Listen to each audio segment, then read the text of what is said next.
encontrar pacientes que se supone que tienen la enfermedad y pueden transmitirla a sus fetos.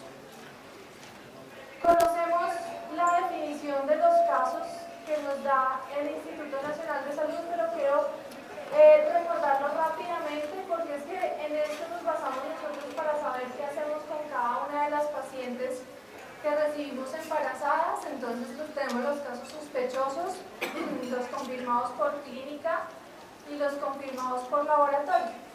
Y según este, que es el último boletín epidemiológico, nosotros tenemos en Colombia, que ya más o menos lo dijo Diego, un poco más de 3.000 mujeres que encajan en cualquiera de estas tres definiciones de caso.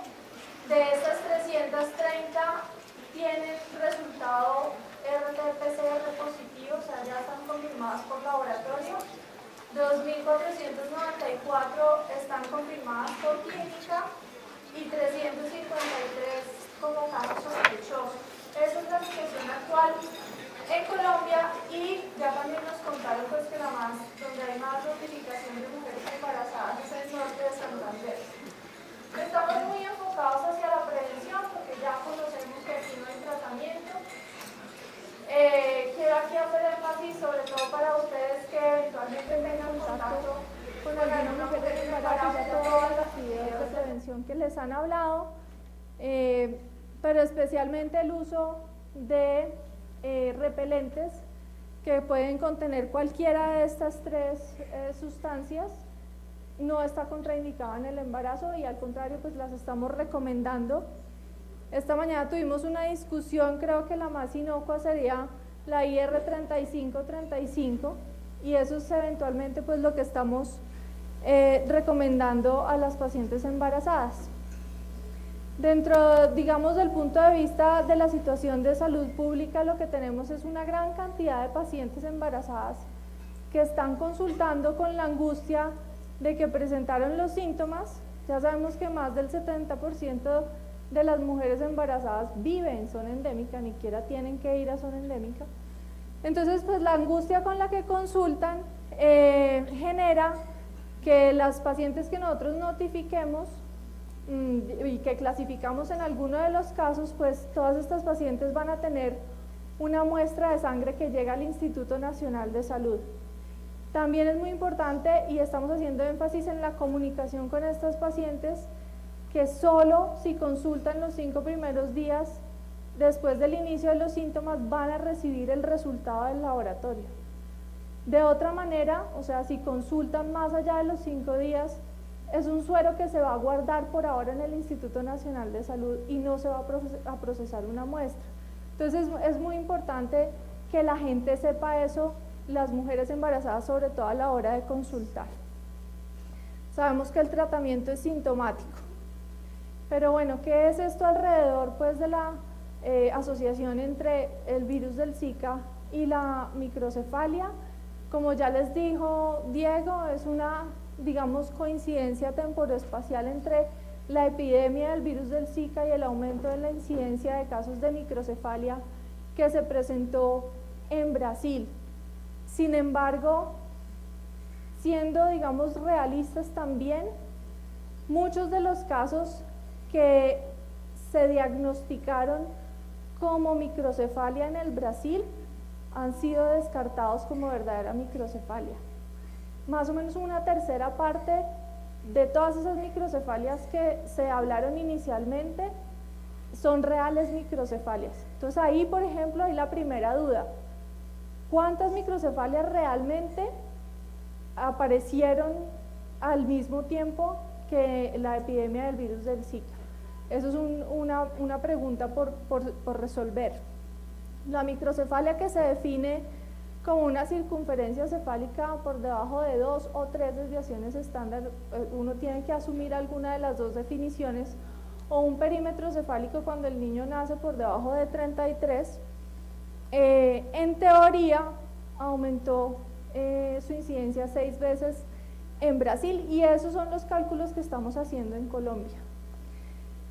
Resulta que en teoría no es solamente la microcefalia, no es solamente la disminución del perímetro cefálico, sino primero que la microcefalia implica que el tamaño reducido del cráneo tiene por detrás una serie de alteraciones de la migración neuronal que se manifiestan desde el punto de vista ecográfico de muchas formas. Puede haber calcificaciones, puede haber lisencefalia, puede haber hipoplasia del cuerpo calloso, disgenesia del cuerpo calloso, hipoplasia del cerebelo, del vérniz cerebeloso. Puede haber también ventriculomegalia, se ha descrito pues obviamente las típicas calcificaciones en general en cualquier sitio de la anatomía del sistema nervioso central, pero han hecho mucho énfasis en los ganglios basales y en las que quedan en la retina, en las calcificaciones de retina. Y todo esto, digamos, se ha basado realmente en el reporte de tres casos que se los voy a mostrar, documentados como asociación real entre el Zika, entre las malformaciones y el virus del Zika. Desde el punto de vista de diagnóstico, nosotros una microcefalia como tal la empezamos a diagnosticar a partir del segundo trimestre. Las microcefalias reportadas más tempranas son alrededor de la semana 18 de gestación. Por lo tanto, la conducta de diagnóstico prenatal hasta el segundo trimestre a nosotros realmente no nos varía mucho, y eso fue lo que nos explicó Diego. La ecografía de primer trimestre, la ecografía de segundo trimestre. A partir de ahí, la recomendación es que en caso sospechoso y en caso confirmado se debe hacer un seguimiento ecográfico prácticamente mensual para poder diagnosticar de manera temprana las alteraciones en el sistema nervioso central. Les voy a mostrar los tres casos que están documentados. Este fue el primer, digamos, el primer reporte de diagnóstico prenatal de malformaciones asociadas al virus del Zika a principio de este año, obviamente, y en la revista, en el ultrasound en obstetricia y ginecología, nos contaron dos casos, nos reportaron dos casos, uno de ellos con infección en primer trimestre, o sea, con síntomas en primer trimestre, el segundo síntomas en segundo trimestre, o sea que ahí ya tenemos un rango importante de edad gestacional en la cual se pueden presentar finalmente malformaciones, y el diagnóstico de los dos fue en tercer trimestre, o sea, ahí ya nos vamos ubicando en el tiempo. Calcificaciones múltiples en varios sitios de la anatomía del sistema nervioso central, las ventriculomegalias, que es lo que ustedes ven acá, y las calcificaciones en la retina, que es lo que ustedes están viendo acá, más la disgenesia del cuerpo calloso y la hipoplasia del vérnix. Esos fueron los dos casos que se reportaban inicialmente, y creo que ya hicieron referencia a este artículo que salió ayer en el New England Journal of Medicine, donde una señora que vivía en Brasil tuvo la infección, o tuvo los síntomas, perdón, a las 13 semanas, nunca se le documentó nada, ni se le hizo exámenes, ni PCR, ni nada, sino que cuando ella llega en tercer trimestre, vuelve a Europa, porque ella es de origen europeo, encuentran a las 32 semanas restricción de crecimiento intrauterino, calcificaciones placentarias, microcefalia, ventriculomegalia, hipoplasia del cerebelo y calcificaciones en el sistema nervioso central. Entonces, esos tres son los casos. Bueno, los dos primeros se confirmaron con PCR positiva para virus del Zika en líquido amniótico, los dos que les conté inicialmente, y este pues tenía evidencia también del virus por inmunofluorescencia y por otras técnicas en los tejidos, porque esta señora se sometió a una interrupción también del embarazo tardía. Esos son los tres casos que tenemos. De recién nacidos, hasta donde sabemos, hay 4 que tienen la microcefalia y que tienen demostración de presencia del virus en los tejidos. Esa es la realidad científica que tenemos hasta el momento. Entonces aquí voy a empezar una serie de interrogantes, porque son las cosas que tenemos que dilucidar todos con el tiempo. Yo creo que más que una función de ginecólogos es una función de un trabajo multidisciplinario. Si ustedes ven las tasas de transmisión vertical, en general cómo se comportan los virus, porque esto no lo sabemos con el virus del Zika, la tendencia es que mientras más avanza la edad gestacional, mayor es la tasa de transmisión vertical, pero menos graves son las malformaciones asociadas a esa transmisión vertical. La única excepción es la rubéola, que también tiene una tasa de transmisión vertical muy alta en primer trimestre, pero digamos que esto es simplemente el comportamiento general de los virus y la transmisión vertical. Entonces, para que lo pensemos, no sabemos la tasa de transmisión vertical todavía con virus del Zika, pero eso es el comportamiento. ¿Qué vamos a hacer entonces? Lo que les decía inicialmente, los casos con sospecha o confirmados nos recomendaron evaluación con ecografía cada 3 o 4 semanas, porque así es como mide uno cada vez los parámetros biométricos, y esa sería la única forma de documentar, por lo menos inicialmente, la disminución del perímetro cefálico. Y nosotros como perinatólogos tendríamos un recurso adicional que sería hacer PCR en líquido amniótico. En FECOLSOC nos pusimos de acuerdo en hacerlo en 2 casos. Uno, en las pacientes que sean casos sospechosos o confirmados y vengan con malformaciones del sistema nervioso central del feto. Y 2, en pacientes con casos confirmados por laboratorio, o sea que ellas tengan PCR positiva en suero y que se les esté haciendo seguimiento fetal. Este último grupo de pacientes, pues muy obviamente sujeta al criterio clínico y a lo que quiera ella, porque realmente pues esto también implica una amniocentesis y un riesgo de aborto o de ruptura de membranas inherente al procedimiento. Entonces esos serían los 2 casos en los que haríamos la PCR en líquido amniótico. ¿Para qué? Para documentar, porque pues obviamente no tenemos tratamiento. Temas sensibles: postergar el embarazo, que es la recomendación del Ministerio de Salud. Nosotros como Federación Colombiana de Sociedades de Obstetricia y Ginecología creemos que nuestro deber es informar a las pacientes sobre todo lo que está pasando, informarlas sobre la desinformación que tenemos y hacer la recomendación, pero dejarla realmente a criterio de ellas. A nosotros nos parece que es en este país mucho más importante, por ejemplo, impulsar temas de planificación familiar, porque más de la mitad de las pacientes que se embarazan en este país no lo planean.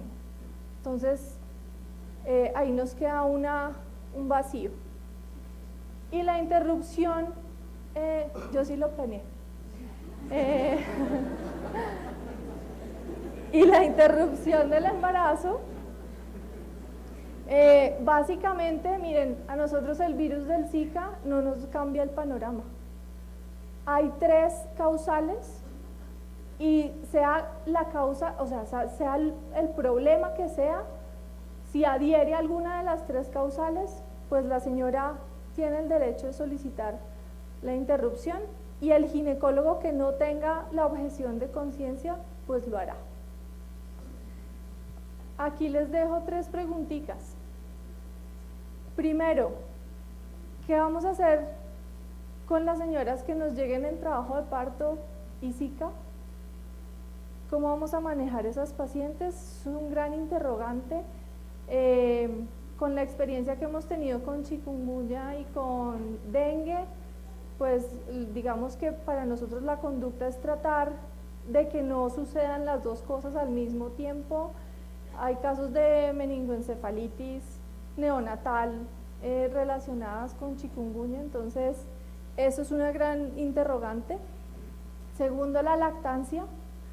Sabemos que hay virus del Zika en leche materna, está comprobado. Aparentemente, porque esta es otra desinformación que tenemos, la tasa de transmisión a través de la leche materna es baja, y obviamente la recomendación de la OMS es no suspender la lactancia, porque pues usted ve riesgo-beneficio, obviamente en un mundo lleno de niños desnutridos pues no está bien suprimir la lactancia. Y transfusiones, nos preocupa mucho porque tenemos una condición en obstetricia que es la hemorragia posparto. ¿Qué vamos a hacer con la sangre? Entonces les dejo aquí estos interrogantes de pronto para el panel, y pues esto era lo que tenía para contarles.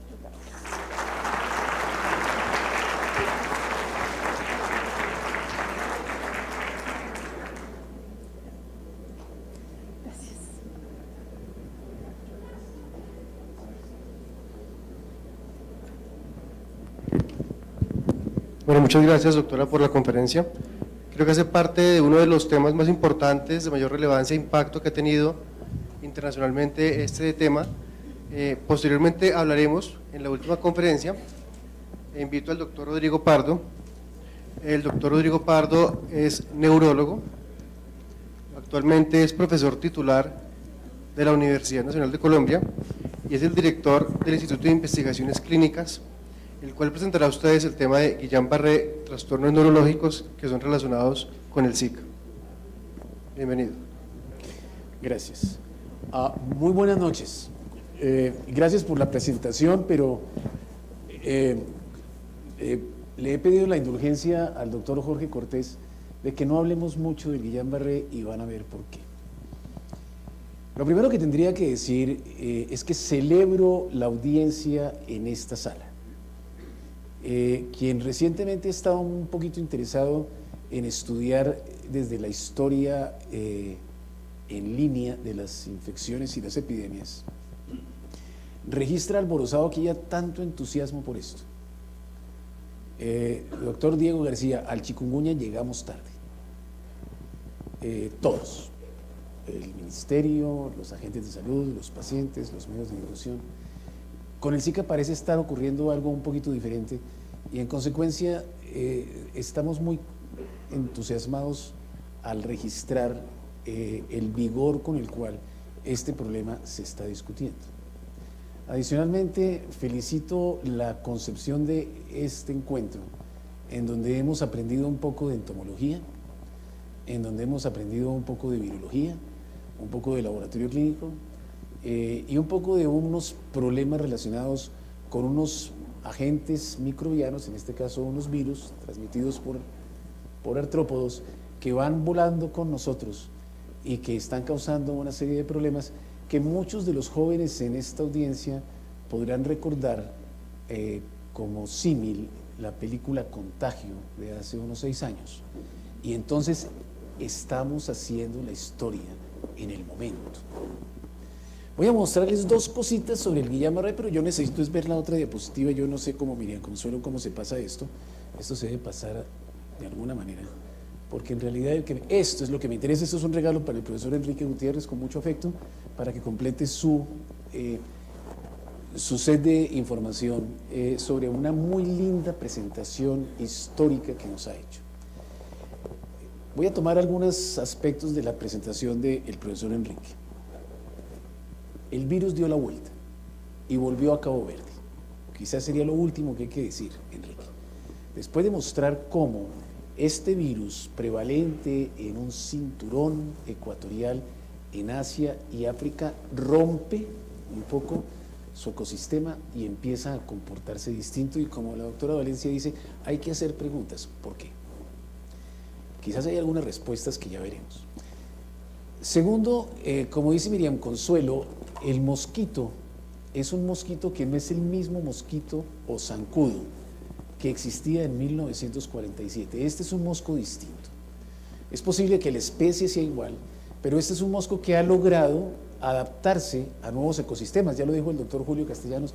Este era un mosco que picaba, un zancudo que picaba a los monos rhesus, y ha adquirido la enorme capacidad de volverse domiciliario e infectar el caballo y producir la fiebre equina venezolana, los micos y producir la fiebre del Nilo, y pues por supuesto acercarse al humano y generar una gran cantidad de problemas. Así que la biología del vector es un gran interrogante y, como dijo ella, debe haber variables adicionales que deberían poder ayudar a la explicación. Y esas variables tendríamos que buscarlas quizás en el ecosistema, en la biología del virus y su capacidad de transformarse. Y de hecho se está pensando en esto. Hay otras variables, las variables del ambiente y las variables del efecto que tiene el aumento de la temperatura sobre la biología del vector, cómo el aumento de cada grado de temperatura modifica el ciclo vital del vector, la manera de picar, la cantidad de veces que el vector pica y cómo él se va adaptando dinámicamente a los cambios con el aumento de la temperatura. Esto porque la reflexión que se hizo sobre las alturas, las temperaturas y los niveles del mar deben tener todavía algunos secretos escondidos. Yo preferiría hacer dos observaciones. Voy a decir dos cositas sobre el Guillain-Barré que no es tan interesante como un poquito hablar. Catalina dijo, hemos hablado mucho de la epidemiología, sí, solo de la epidemiología descriptiva, pero no de la epidemiología analítica. Si cometo algún error, Alberto Rizo, aquí presente, me corrige y me completa. Pero yo creo que este es un punto que en un auditorio como este debe ser objeto de reflexión. Profesor Enrique, mire, este es el caso el primer caso que se publica en la literatura occidental sobre una complicación de una polineuropatía ascendente, desminimizante aguda, vinculada con una infección por virus del Zika. Y es el primer caso en la Polinesia Francesa, esta zona geográfica que nos mostraron en el año 2013. Es un informe de caso. Así se construye la medicina descriptiva, por supuesto. Y este informe de caso ocurre allí en Tahití. Estas son las personas que hacen la descripción. Y es un caso muy interesante porque remeda de manera idéntica lo que hemos estado escuchando que está ocurriendo en nuestro país, con pacientes adultos que llegan a consultar por un síndrome de malestar general, no muy bien definido, ya lo discutieron, el doctor Castellano mostró cómo es la clínica y cómo se confunde con dengue y con otras cosas, y parestesias en los miembros inferiores, pero sin ningún hallazgo al examen físico, que fue lo que le pasó a esta paciente, una mujer de 42 años, y de una manera muy linda los autores van a marcar la línea de tiempo, Diego, día 0, día 1, día 2. Y esta señora en este sitio, en medio de esta epidemia, llega y el médico la examina y le dice, usted no tiene nada, váyase para la casa. Y vuelve al segundo día. Y este informe de caso tiene esa línea de tiempo. ¿Qué es lo que va ocurriendo día a día? Y va registrando la historia día 1, día 2, día 9, día 4, cuando ya la paciente va a cuidado intensivo, día 6, cuando entra a vigilancia ventilatoria o asistencia ventilatoria, y hasta que finalmente en el día 43 la señora puede volver a su casa sin el uso de muletas ni de caminadores, y más o menos como 3 meses después todavía tiene parestesias distales, pero ha recuperado su independencia de marcha. Esta paciente en este año, en este sector del mundo, entró a una unidad de cuidado intensivo y recibió inmunoglobulinas. Diego dijo que el ministerio espera o cree o hace el modelamiento matemático de que podremos tener 1000 enfermos este año en Colombia con Guillain-Barré. El Guillain-Barré es un síndrome, como él dijo, eso no se sabe mucho. Y para quienes atendemos pacientes con Guillain-Barré, los neurólogos, muchos de mis colegas aquí presentes, el Guillain-Barré es un síndrome que conocemos bastante bien. No es muy difícil para un neurólogo avesado diagnosticar un Guillain-Barré y sus variantes, porque el Guillain-Barré tiene variantes, no es únicamente un solo, por eso se llama síndrome. Y él lo dijo muy claramente, y el doctor Castellanos también lo dijo, el neurólogo pregunta algunas cosas y tiene implícito en su mente que ha habido una exposición a una serie de antígenos 2 o 3 semanas antes de la ocurrencia del fenómeno desmielinizante ascendente neuropático que produce la parálisis, pero no tenemos un gran interrogante sobre eso. Eso es cierto, Diego, eso no nos quita el sueño, y sabemos que es el Campylobacter jejuni quizás y el citomegalovirus, y no sabíamos del Zika hasta este reporte. ¿Cuál es el problema de este reporte? Esta paciente tiene todos los serotipos del dengue, como tú advertiste. Esta paciente tiene todos los serotipos del dengue. Entonces, esa señora reaccionó contra todos los serotipos del dengue 1, 2, 3 y 4 y contra el Zika. Entonces fue necesario hacer una serie de procedimientos analíticos para recuperación del virus, no únicamente a partir de la transcriptasa por PCR, sino otros métodos para generar la sospecha de que esto está relacionado con Zika. La presidenta, la vocera oficial de la Organización Mundial de la Salud declaró el aumento extraordinario de casos de microcefalia en el Brasil como un hecho extraordinario. Y eso bastó para generar una alerta internacional en salud pública, que además fue acogida por los países miembros de la organización multilateral. Pero en todos los discursos ha sido muy claro que los responsables han dicho: no está confirmado.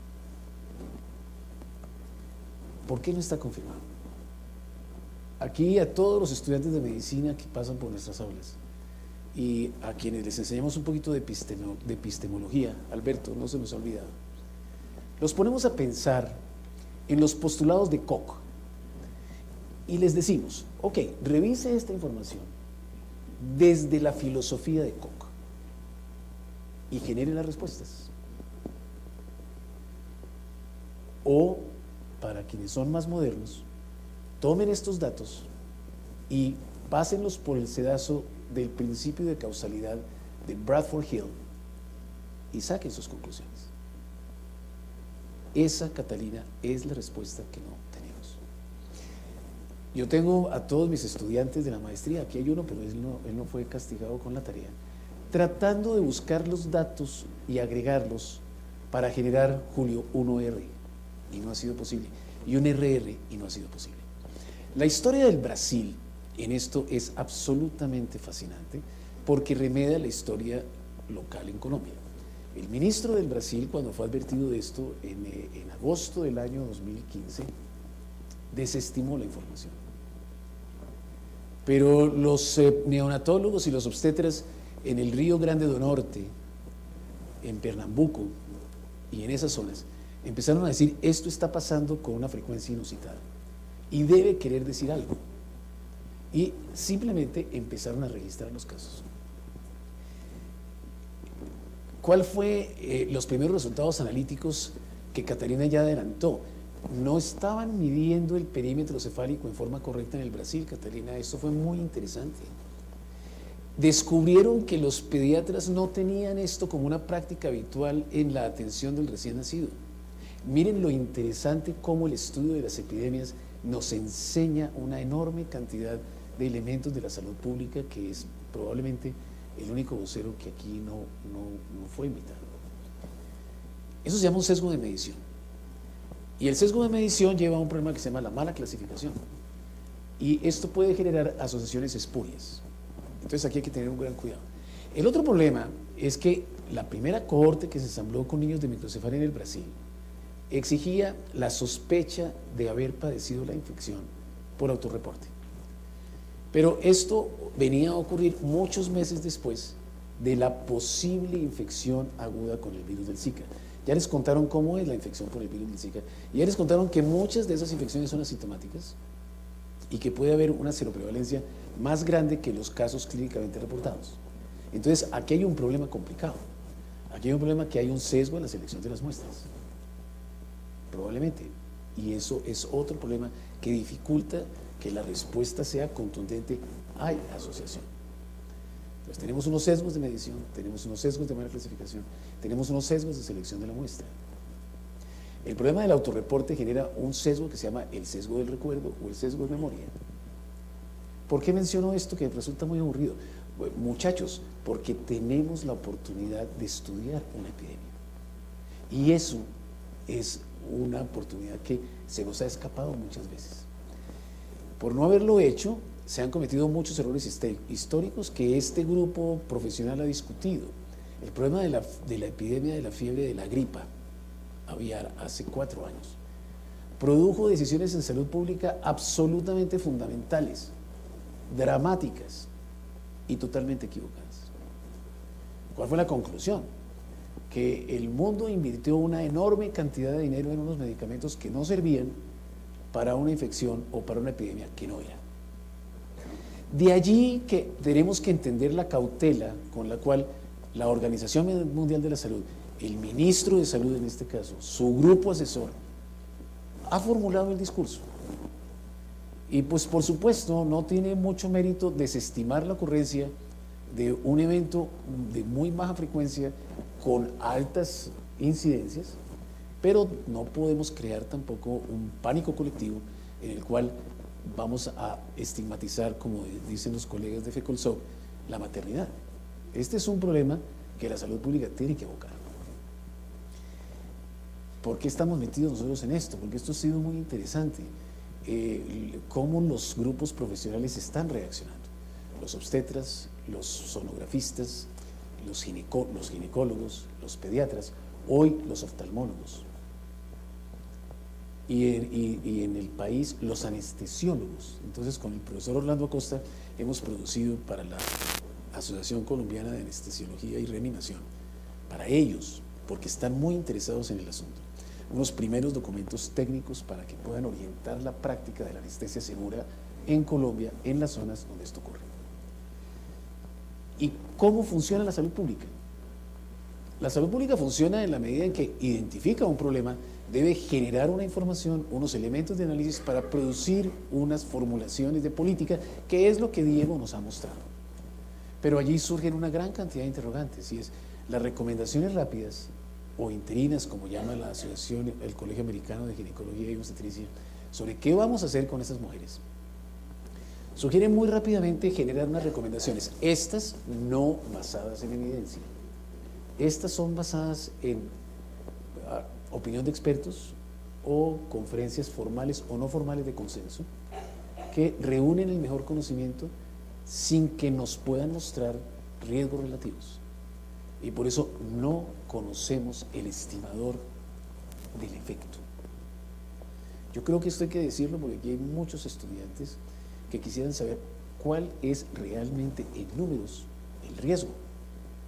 Pero en todo lo que nos mostraron, no tenemos ni un estimador, ni un intervalo de confianza que nos permita tener confianza en que el estimador realmente retrata la realidad de la asociación entre el patógeno involucrado y el efecto clínico. Esto no quiere decir que no exista. Carlos Álvarez lo hizo con mucha elegancia hace 8 días en un programa de transmisión televisiva en el país, en donde fue muy cauteloso. Y yo creo que aquí hay que ser cautelosos. Me parece que es muy interesante generar toda esta discusión y estar mirando los fenómenos y observarlos críticamente y permitir que la epidemiología desarrolle a través de las técnicas analíticas todos los procesos, pero estamos en la construcción de estudiar una epidemia.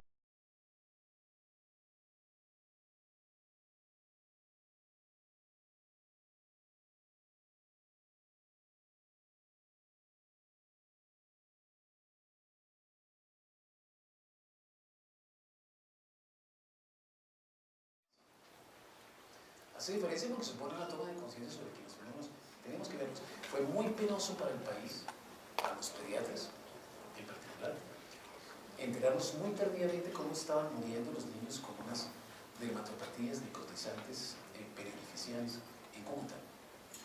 Y nunca saber qué tipo de chikungunya, que era un mal menor. Bueno, entonces, Enrique, leyendo a los autores africanos, el doctor Fossi, que ha estado muy activo en estos días, encontró que los epidemiólogos africanos en la década de los 70 decían: detrás del chikungunya viene el Zika. Eso es fascinante, porque eso lo sabían en el África. Pero ¿cuántos de nosotros leemos el Journal de Clinical Neurology o Gynecology de Uganda? Pues no, eso no.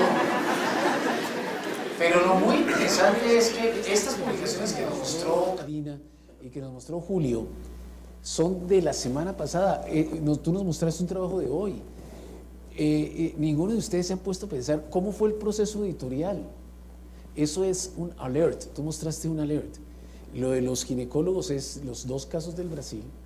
Y el Brasil ha producido en estos 4 meses una enorme cantidad de publicaciones rápidamente, con un proceso editorial abreviado, Julio, en donde los comités editoriales no han estado muy inquisitivamente tratando de frenar la publicación.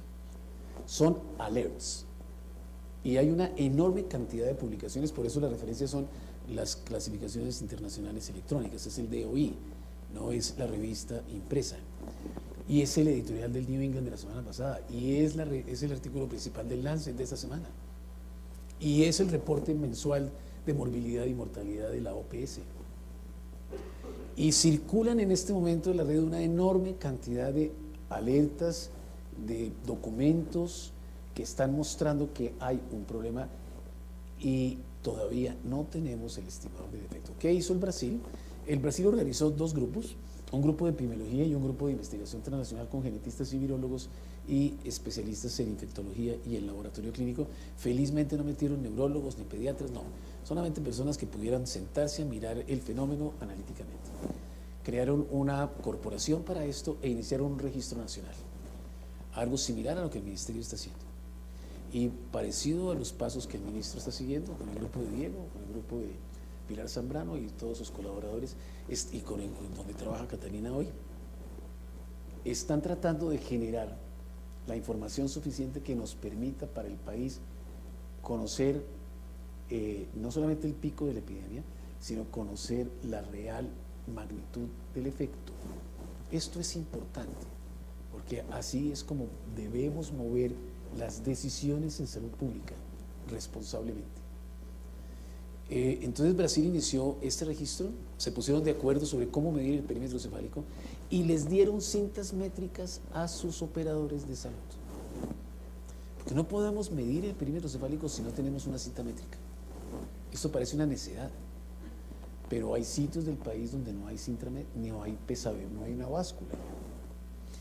Las directrices del ministerio que generan estas imágenes sonográficas con tal frecuencia chocan con un problema de implementación que el ministerio ha estado discutiendo. Es, bueno, ¿y quién va a hacer eso? Y como dijo alguien en el auditorio, mire, hay que mandárselo al neurólogo pediatra. ¿Esos señores dónde están?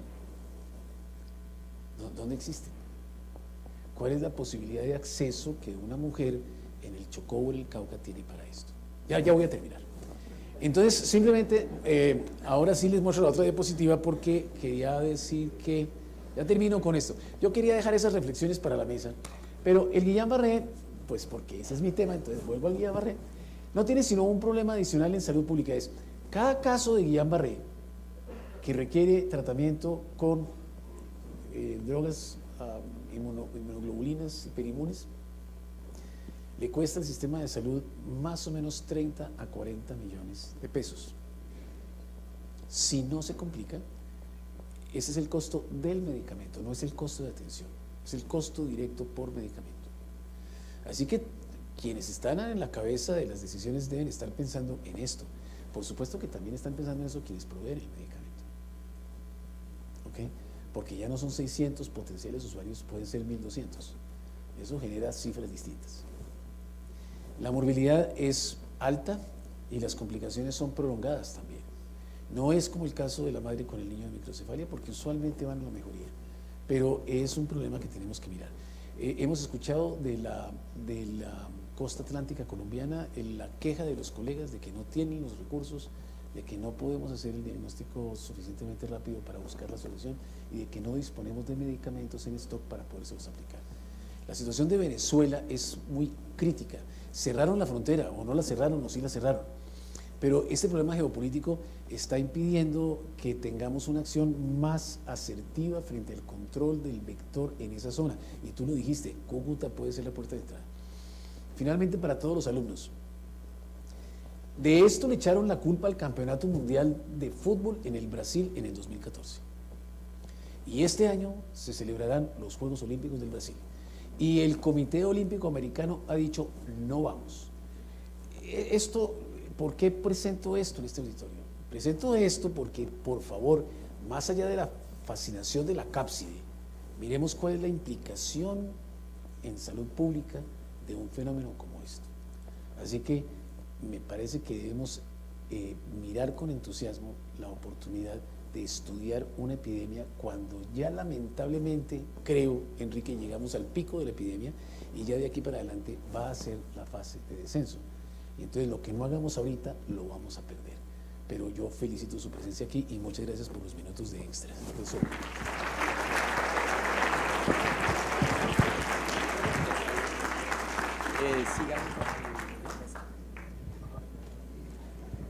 Muchas gracias. Invito a nuestros conferencistas para que pasen a la mesa.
Pero no más.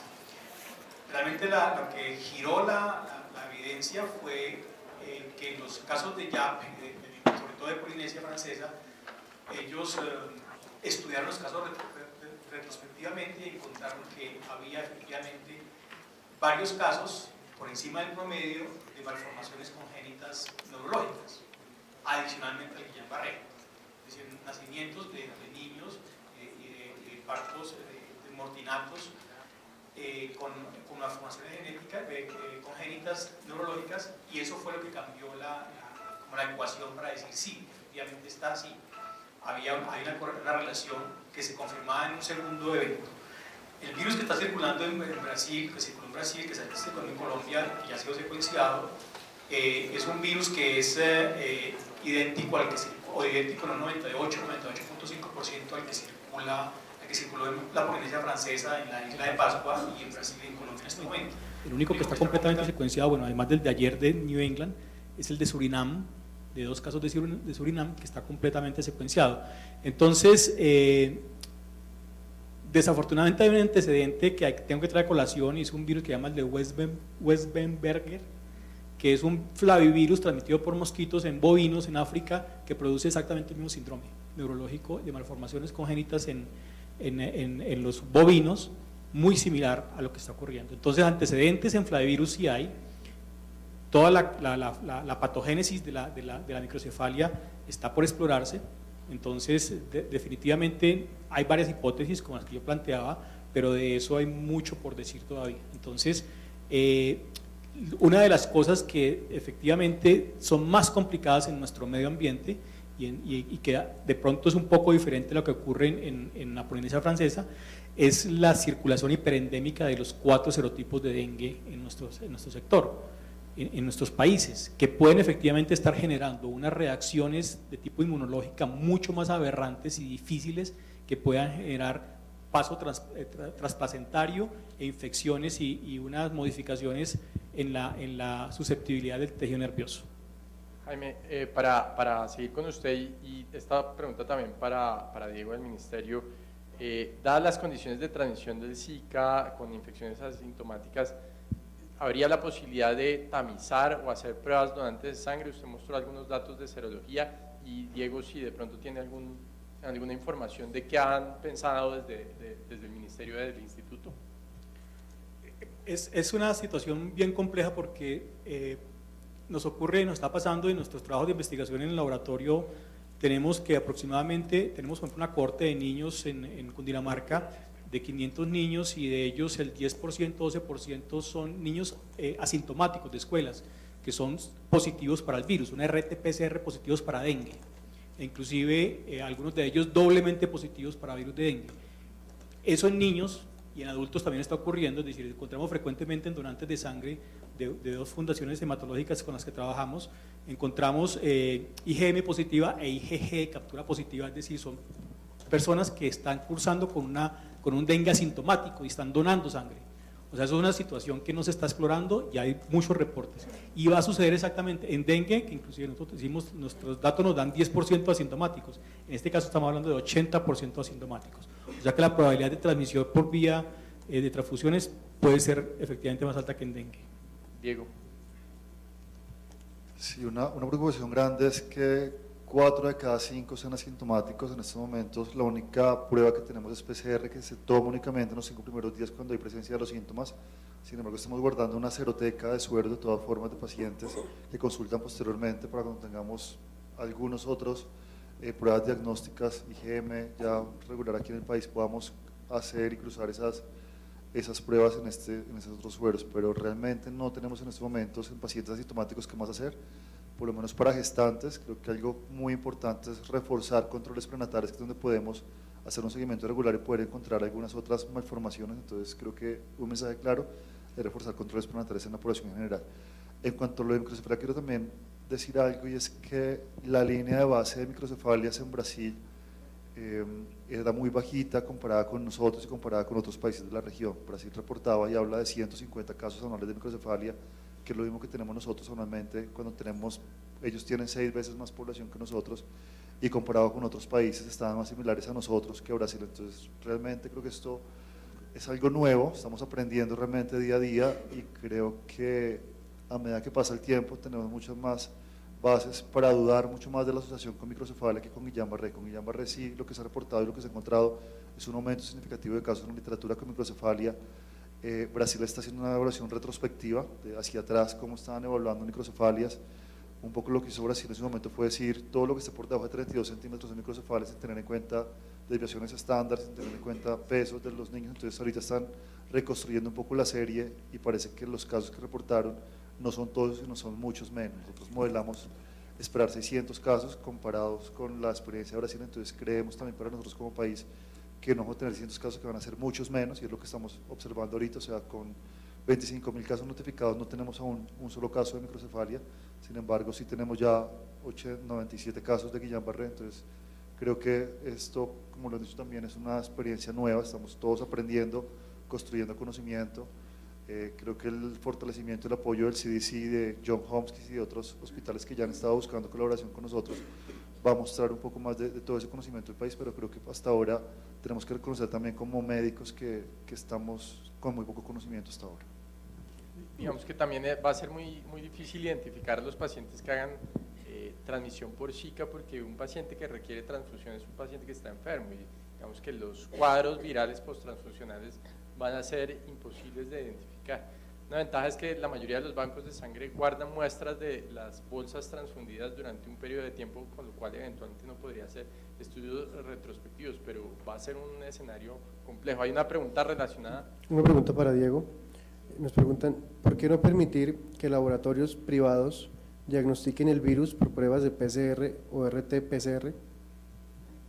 La prueba tiene que ser estandarizada, no es fácil hacer procedimiento de Zika porque además no hay un kit exclusivo para hacer Zika, uno tiene que tomar de varios kits y hay que hacer además pruebas cruzadas también para dengue, para chikungunya, para algunos otros virus. Entonces realmente es más por garantizar la seguridad de la prueba que estamos entregando a la población.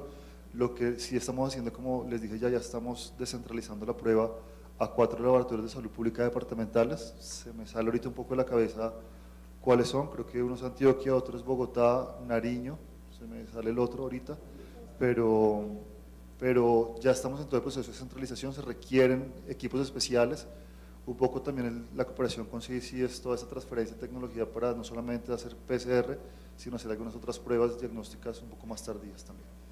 Doctor García, ¿y se puede, por ejemplo, que un laboratorio particular le llevar el suero y que el Instituto Nacional de Salud lo hagan? Porque yo pregunté el otro día y la prueba salía como 450.000 pesos, pero no en el Instituto Nacional de Salud, sino mandarlo a Estados Unidos. Entonces quisiera saber si tiene el post. Cualquier laboratorio puede tomar la prueba, como es un evento de interés en salud pública, lo que tiene que hacer es remitirlo al laboratorio de salud departamental para que lo mande al Instituto Nacional de Salud y nosotros procesamos las muestras. Entonces, en teoría, no deberían estar pagando por esas pruebas. Las asumimos en el Instituto Nacional, o sea, las asume el Gobierno Nacional, todas. Y para la doctora Ligia quisiera preguntarle, he escuchado de que ahorita para la EDES le están poniendo bacterias para que coman, para que precisamente no les guste. Entonces quisiera saber qué estamos haciendo en Colombia. Bueno, la bacteria es una bacteria que se llama Wolbachia. Esa bacteria ha sido descrita en diferentes insectos y se ha visto pues que tiene también diferentes respuestas en los insectos. Entonces, por ejemplo, en Drosophila se ha visto que lo que pasa es que masculiniza un poco las hembras, entonces no pueden reproducirse. Con respecto al efecto que tiene la Wolbachia en Aedes aegypti, que es el caso que nos toca, hay datos contradictorios. Hay unos datos, no me acuerdo, creo que en Puerto Rico, que pues los ensayos han resultado positivos y otros que dicen que no tanto. Entonces los que dicen que no tanto, y de golpe hay un poco de claridad en eso, de algo de cierto en eso, es que sencillamente usted está liberando poblaciones.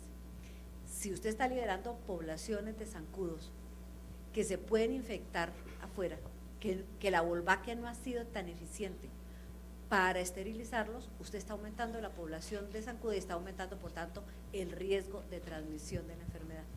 Entonces están los dos, digamos las dos corrientes, los que dicen que sí y los que dicen que no. Pues esperemos. Sí, el doctor Iván Darío Vélez está haciendo exactamente en Bello, está haciendo un ensayo. Realmente yo no sé hasta el momento cómo le ha ido. Por el bien de Colombia esperemos que le vaya muy bien. Doctor Alberto, y tenemos una pregunta atrás. Tengo una pregunta de algo de lo que mostró. Perdón un segundo, el doctor Gutiérrez. Para complementar un poquito lo de la Wolbachia. Eso lleva años, ¿no es cierto? Las primeras experiencias con Wolbachia se hicieron en Australia hace años.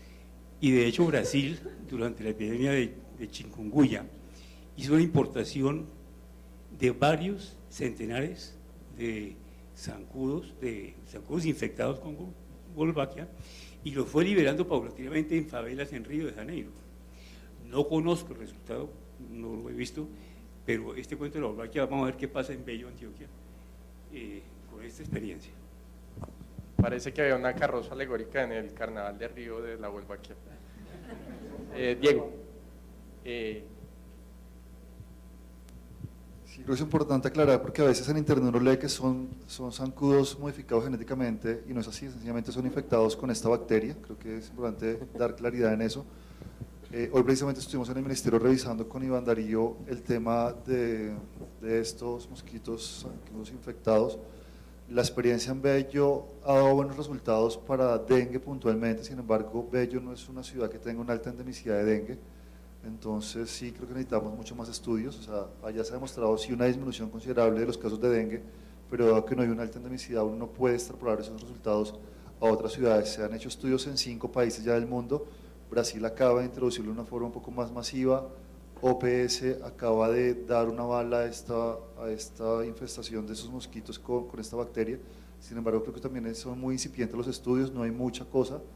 Nosotros en el país tenemos que pasar esto por estudios de costo-efectividad, que fue lo que planteamos con ellos como Universidad de Antioquia. Hasta que no tengamos estudios de costo-efectividad no podemos pensar en un escalamiento a nivel de país. Necesitamos ampliar un poco más esto y tener más experiencia también en este campo. Sí, mi pregunta es para el doctor Castellanos y bueno, para la parte clínica también. Y fue al respecto de un caso que vi incluso el día de ayer. Me pareció entender que del caso de la mujer eslovena y de los análisis que se hicieron de microscopía electrónica, uno podría inferir que la replicación del virus se mantuvo durante el periodo de la gestación de manera prolongada a nivel tisular, incluso con evidencia en los tejidos del feto de que había replicación activa. Y adicionalmente tenemos el dato de los potenciales reservorios que puede haber en determinados individuos, por ejemplo entonces en hombres a nivel prostático, mujeres no lo sabemos. Y la pregunta es puntual, un caso de una mujer que me consulta y me dice, tengo artritis reumatoidea, yo suspendí mi inmunosupresión, viajé a Girardot, me dio Zika y regreso a Bogotá. Tengo que volver a empezar mis medicamentos de inmunosupresión, llámese corticoides, metrotexate, etcétera. ¿Qué va a pasar con la infección por Zika que tuve?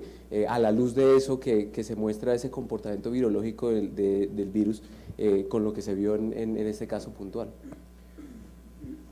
Lo que hay que decir sobre esto es que, como para todos los flavivirus, el proceso de replicación y de viremia es muy corto, inclusive para Zika es mucho más corto que para otros virus. La viremia, que es parte de la dificultad del diagnóstico virológico, las viremias son más bajas y de menor duración, entonces eso está implícito un poco en el problema del diagnóstico microbiológico, virológico y la confirmación de los casos en el laboratorio. En esos casos, efectivamente, no está planteado que haya persistencia de la infección en personas, inclusive como en este caso inmunosuprimidos.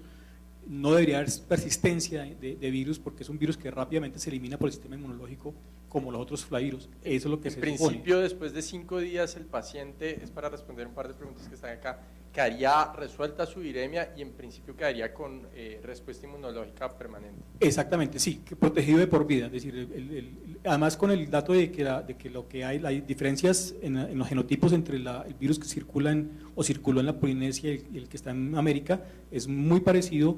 Hay una alta probabilidad de que las personas infectadas estén protegidas de por vida para Zika, es decir, no habría ningún problema. Entonces no habría en principio nada, excepto los tejidos que se han planteado, próstata particularmente, que en eso también hay una pregunta hace poco en el intermedio sobre el caso de los donantes de esperma para las inseminaciones artificiales, si se debe o no tener control con el lavado de esperma para hacer las inseminaciones en ese caso, que es una pregunta perfectamente válida, así como para hepatitis o HIV o otras infecciones virales. Aquí hay que recordar un poco que la fisiología del feto es diferente y eso no exime el sistema inmunológico también. Tenemos, digamos, en general, en las infecciones virales hay una recirculación viral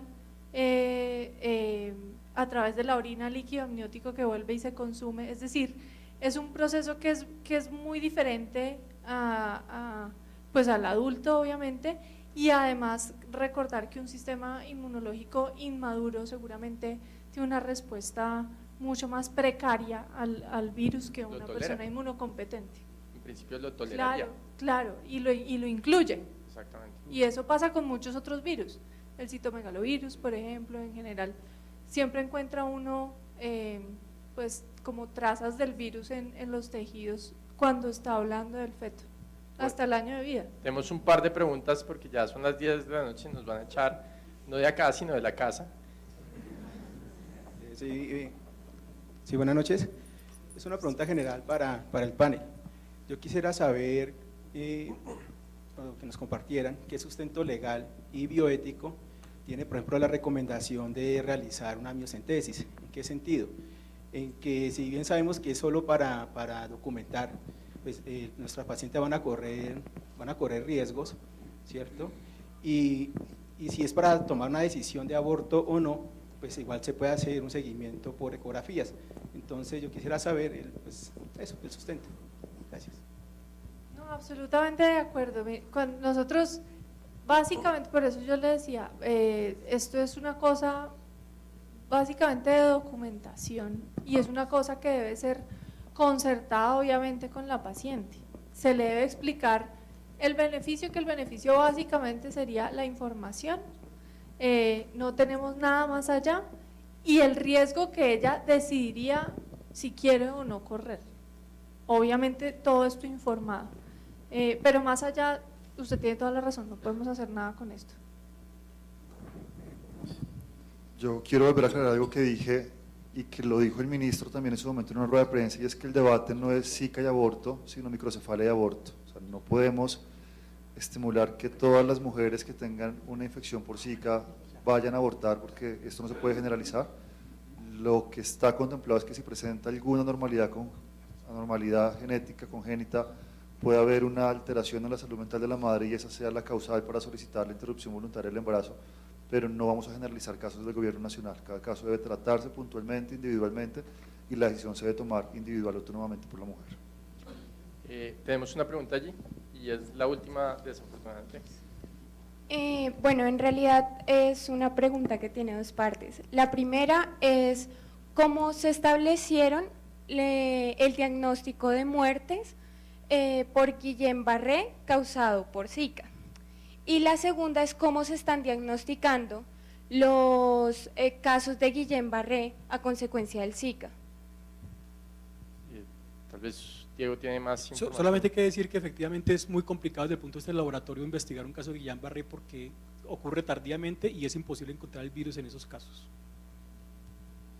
Yo quiero tocar ahí un punto y es cómo damos la información nosotros del gobierno y cómo la transmiten los medios de comunicación. Nunca dijimos que fueran 3 muertes de Guillain-Barré por Zika. Hay una asociación de un antecedente que posiblemente tuvo una infección por Zika, pero no lo sabemos. O sea, hay un cuadro clínico compatible con infección por Zika, un nexo epidemiológico, se presentó Guillain-Barré, hubo la muerte en 3 casos, 2 casos de Turbo, Antioquia, un caso de San Andrés, los 3 fallecieron en Medellín, pero nunca hemos dicho que son 3 casos por Zika. Como les digo también ahorita, hay muchas microcefalias en el país, hasta ahora ninguna por Zika, no podemos hacer esa asociación todavía, esa relación todavía. Hay una asociación, básicamente eso es lo que hay, temporoespacial, clínica, pero hasta ahora no podemos decir que haya un diagnóstico confirmatorio por Zika. Hay que tener cuidado, el paciente se muere por Guillain-Barré, no por el Zika, independientemente de cuál es la expresión antigénica que está generando la respuesta hiperérgica en cada paciente. Es decir, el paciente se muere con Guillain-Barré, no es frecuente, eso ocurre por una tormenta autonómica usualmente, pero eso hay que ir a mirarlo en la necropsia. Es decir, la pregunta es difícil porque yo no sé, Diego, si se han hecho, los certificados no incluyen hacer una necropsia para ir a buscar si en la vaina de mielina está creciendo las cápsides que nos mostró Julio Castellanos. Eso no es así. El paciente se muere con Guillain-Barré, punto. Ahora, creo que el ministerio ha sido cauteloso y me parece que es correcto lo que Diego García ha dicho, en donde hay una sospecha de que pudo haber una infección por Zika o expresión antigénica del Zika, pero decir que es la causa, no, el paciente no se muere por el Zika, se muere por el Guillain-Barré, pero el Guillain-Barré le puede dar después de una vacunación contra la gripa o de virus o de vacuna de la rabia, es decir, se muere es por el Guillain-Barré, no por el Zika. A los profesores y nuestros invitados, la profesora Moncada, la doctora Catalina Valencia, todos nuestros invitados y a ustedes muchísimas gracias por acompañarlos. Los jueves de Ascenso son el tercer jueves de cada mes. Muchas gracias, feliz noche.